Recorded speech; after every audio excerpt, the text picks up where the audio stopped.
Welcome again to another episode from Elite Legions. In this one we're gonna be talking about the new doctrine system. Just keep in mind that anything that's said in this video is subjected to change, since these are footage from the BTR server of the game.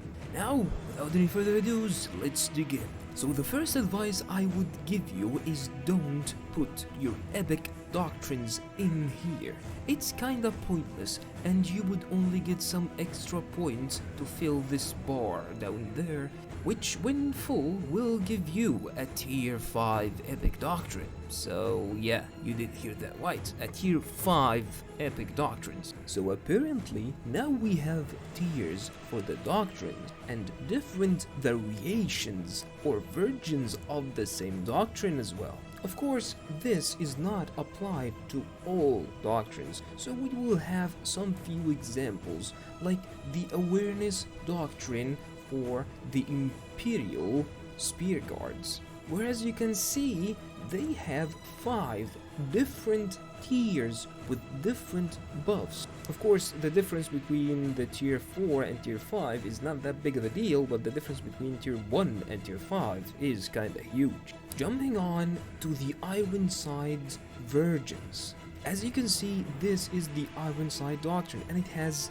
5 different versions. Of course, don't take this for granted or put your hopes up, since this might not be applied in the real server when released. So here are some tips. Tip number 1, don't put your epic doctrines in here.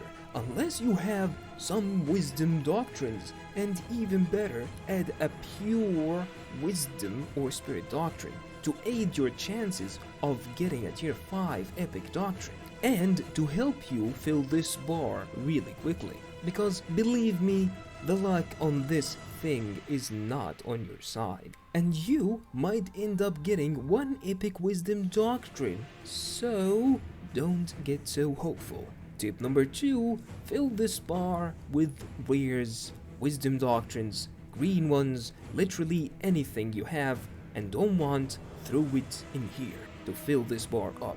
When this bar is filled, this is the only guaranteed way of getting a tier 5 epic doctrine. And no, putting any doctrine that has some specific traits will not affect it. So for example, if you have like tier 1 Ironside doctrine and you want a tier 5 Ironside doctrine, putting it in the mix will not affect your chances by any mean of achieving your goal, which is a tier 5 epic doctrine of the Ironside, for example. Last tip before I leave is save your blades. You're gonna need them. And that was it. Hope this was hopeful to some of you, and see you soon in the battlefield, Warlord.